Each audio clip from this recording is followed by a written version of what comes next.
Assalamualaikum warahmatullahi wabarakatuh. Perkenalkan, nama saya Nairul Rizky dari PAI Minang BP. Di sini saya akan menjelaskan video pembelajaran dari bab ketentuan pernikahan dalam Islam jenjang SMA. Jadi di dalam bab ini ada pengertian pernikahan, dalil nakli pernikahan, tujuan pernikahan, hukum pernikahan, memilih pasangan dalam pernikahan, ketentuan pernikahan, talak dan ida, rujuk, pernikahan menurut hikmah pernikahan dalam Islam. Jadi langsung saja capaian pembelajaran pada pembelajaran ini, yakni peserta didik mampu menganalisis ketentuan pernikahan dalam Islam, mempresentasikan tentang ketentuan pernikahan dalam Islam, dan menerapkan ketentuan pernikahan dalam Islam. Baik, langsung saja pada penjelasan yang pertama. Bab yang pertama yakni pengertian pernikahan. Jadi, pernikahan secara bahasa yang menggabungkan atau berkumpul. Sedangkan secara istilah ialah suatu ikatan lahir dan batin antara laki-laki dan perempuan untuk hidup bersama dalam rumah tangga melalui akad yang dilakukan menurut hukum syariah Islam. Pernikahan juga menurut kompilasi atau hukum Islam KHI yakni akad yang kuat atau miskon goyuton untuk mentaati perintah Allah SWT dan melaksanakan yang merupakan ritual ibadah. Kemudian dalil nakli pernikahan, Bismillahirrahmanirrahim, wa min ayati an khalaqalakum min anfusikum azwajan litaskunu ilayha wa ja'ala bainakum mawaddatan wa rahmah inna fi dzalika ayatul liqaumin yatafakkarun. Dari dalil pernikahan tersebut dijelaskan bahwasanya dan di antara tanda-tanda kekuasaannya ialah Dia menciptakan untukmu istri-istri dari jenismu sendiri supaya kamu cenderung dan merasa tentram kepadanya, dan dijadikannya di antara rasa kasih dan sayang. Sesungguhnya pada yang demikian itu benar-benar terdapat tanda-tanda bagi kaum yang berpikir. Quran Surat Ar-Rum ayat 29. Kemudian tujuan pernikahan. Tujuan pernikahan yang pertama pastinya memperoleh kebahagiaan dan ketenangan hidup sakinah. Jadi jika kita benar-benar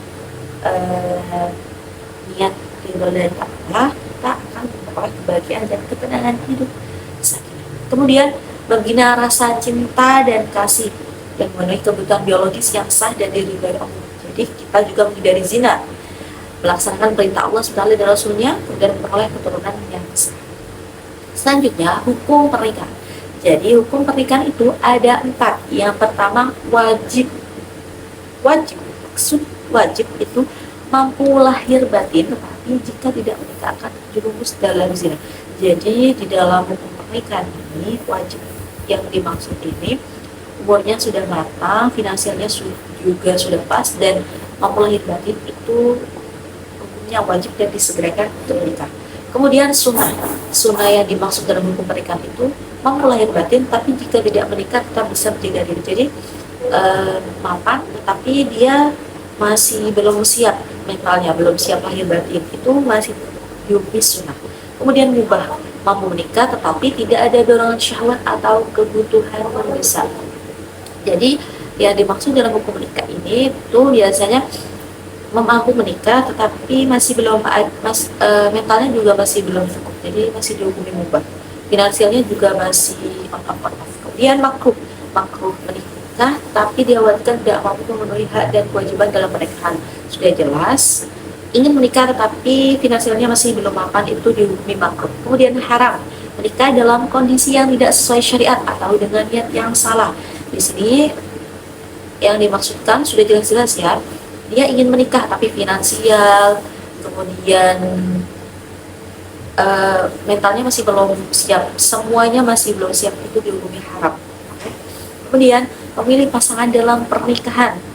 Di sini diriwayatkan Bismillahirrahmanirrahim an Abi Hurairah radhiyallahu anhu Nabi sallallahu alaihi wasallam qala tukahul mar'atu li arba' li maliha wa li hasabiha wa li jamaliha wa li diniha atfar bidarid dini taribat siyadak. Jadi di sini Nabi Muhammad menjelaskan bahwasanya di dalam pernikahan pilihlah pasangan dari 4.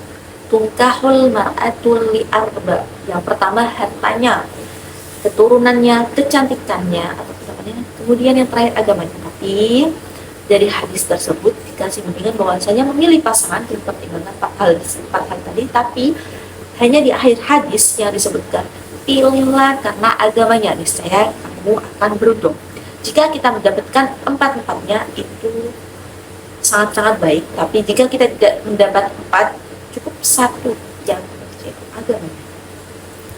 Kemudian selanjutnya ketentuan pernikahan. Jadi di dalam ketentuan pernikahan ada rukun dan syarat pernikahan. Jadi sebelum menikah juga ada rukunnya. Yang pertama calon suami. Jadi kalau tidak calon suaminya itu belum boleh menikah. Calon suami, calon istri. Ya, calon suami, calon istri.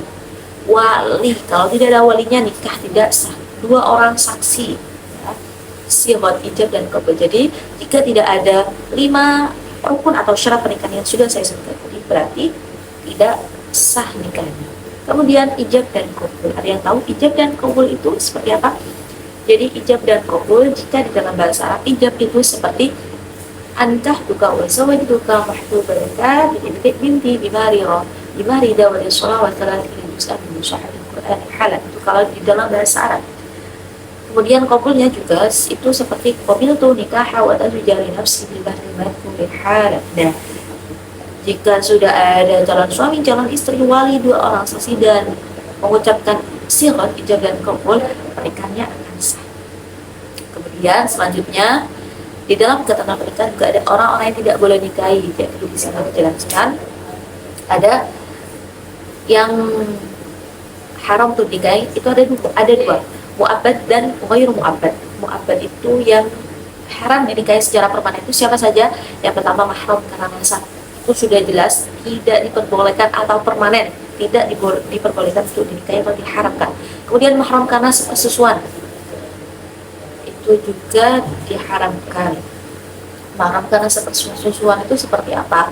Jadi si calon istri ini ternyata disusui oleh ibunya si laki-laki itu tidak boleh. Jadi sebelum nikah kita juga harus tahu nasabnya, biar tahu apakah ini boleh dinikahi atau tidak boleh dinikahi. Kemudian mahram karena pernikahan atau musyawarah, itu musyawarah itu maksudnya masih ada hubungan, itu tidak diperbolehkan.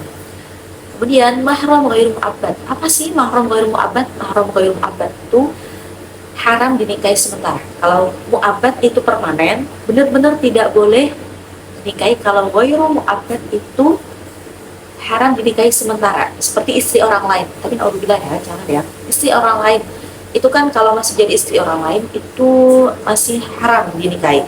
Tapi nanti kalau sudah cerai baru boleh dinikahi. Kemudian wanita dalam masa iddah. Jadi ketika masa iddah itu tidak boleh dinikahi, tapi ketika selesai masa iddahnya itu boleh dinikahi. Kemudian yang ketiga saudara istri atau ipar perempuan. Jadi masih menjadi ipar perempuan atau masih sah dalam pernikahan tidak boleh dinikahi. Kalau sudah cerai baru boleh. Sama seperti istri orang lain, wanita dalam masa iddah.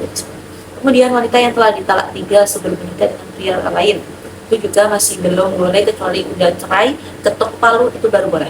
Kemudian wanita musyrikah non muslim selain ahli kitab itu juga tidak boleh. Tapi kalau udah masuk Islam itu boleh.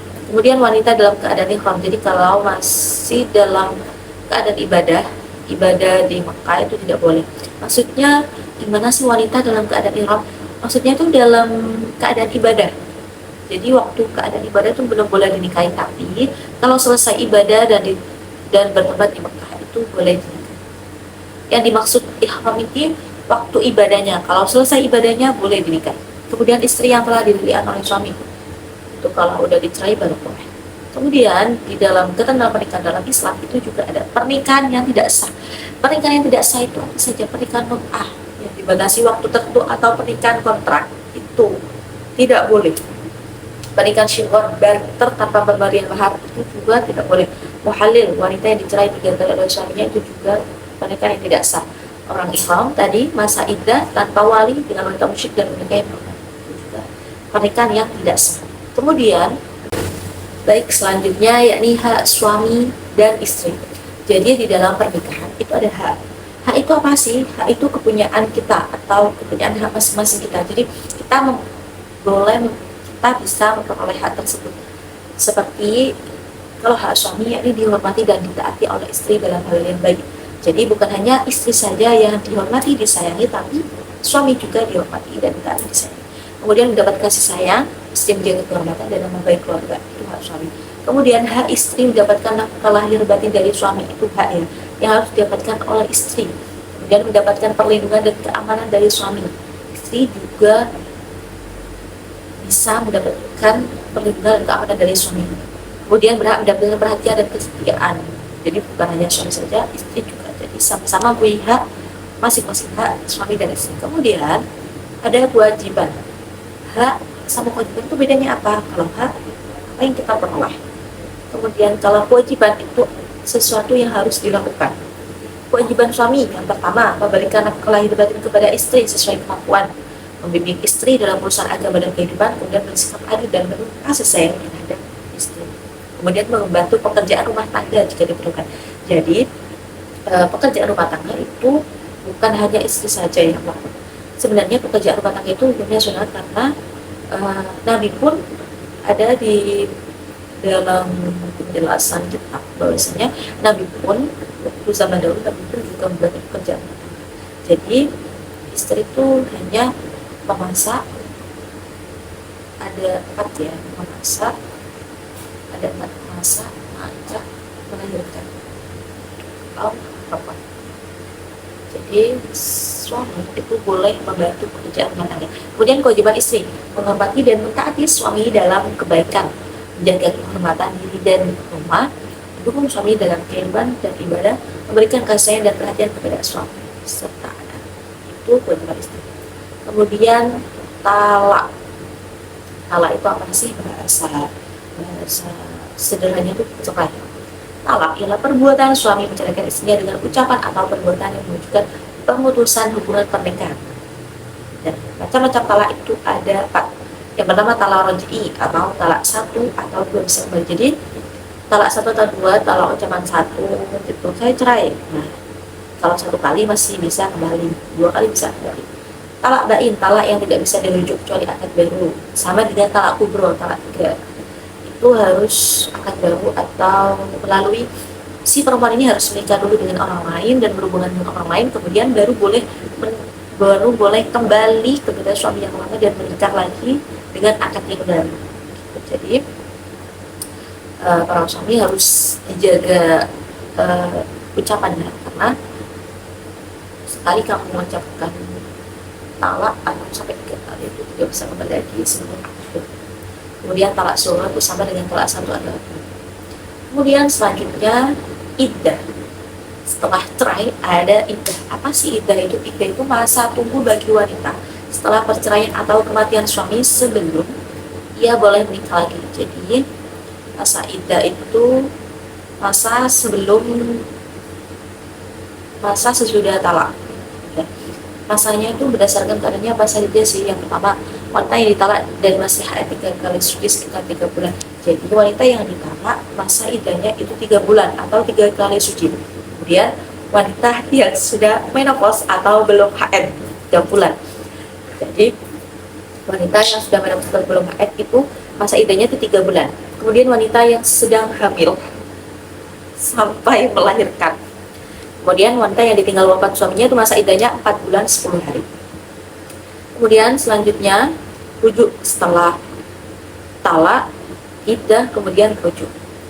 Apa sih rujuk itu? Rujuk itu kembalinya suami kepada istri yang telah ditalak sebelum habis masa iddah tanpa perlu akad dan mahar baru. Jadi kalau setelah talak 1, talak 2 itu bisa rujuk kembali tanpa akad. Kecuali kalau talak 3 itu harus akad baru, atau si perempuan ini kalau ingin kembali kepada suami yang lama harus menikah dulu dengan orang lain, kemudian berhubungan, kemudian baru bisa kembali lagi kepada suami yang lama dan mulai akad baru. Tapi di Indonesia itu jarang ya, atau masih belum ada. Tapi di dalam Islam itu seperti itu penjelasannya. Jadi harus dihati-hati kalau pengucapan. Kemudian bab yang terakhir itu pernikahan menurut hukum. Di dalam Undang-Undang Nomor 1 Tahun 1974 tentang perkawinan dijelaskan bahwasanya pernikahan adalah ikatan lahir batin antara pria dan wanita sebagai suami istri dengan tujuan membentuk keluarga yang bahagia dan kekal. Kemudian di dalam Undang-Undang Nomor 16 tahun 2019, perubahan atas UU nomor 1 tahun 1974 menjelaskan bahwasanya tujuan dari perubahan ini itu untuk mencegah perkawinan anak dan dampak negatifnya terhadap kesehatan, pendidikan, dan kesejahteraan keluarga. Dalam perubahan ini juga, pernikahan itu ada batasan umurnya, yang awalnya wanita itu 16 tahun dan yang laki-laki 19 tahun, itu sekarang perubahannya menjadi wanita 19 tahun dan pria itu 25 atau 29. Kemudian, jadi jika tidak sesuai undang-undang atau ada alasan mendesak, berarti harus nikahnya sidang atau dispensasi perkawinan yang diberikan oleh pengadilan dengan mempertimbangkan kepentingan terbaik bagi anak. Kemudian hikmah pernikahan. Jadi jika kita melaksanakan pernikahan sesuai alur, sesuai persyaratan tadi yang saya sebutkan tadi, pastinya hikmahnya yang pertama dapat melaksanakan perintah Allah dan Rasulnya. Kemudian terbentuknya keluarga bahagia dan saling menyayangi, mendapat generasi manusia yang sam, datangan pahala dan menjauhkan dari dosa besar dan zina. Kemudian kesimpulan dari pembelajaran hari ini, pernikahan bukan tentang mencari pasangan yang sempurna, namun tentang seni memilih pasangan yang cocok dan berkomitmen untuk saling mendukung serta menghargai perbedaan satu sama lain. Baik, sekian dari saya. Apabila ada salahnya, saya mohon maaf. Wabillahi taufiq wal hidayah, wal inayah. Wassalamualaikum warahmatullahi wabarakatuh.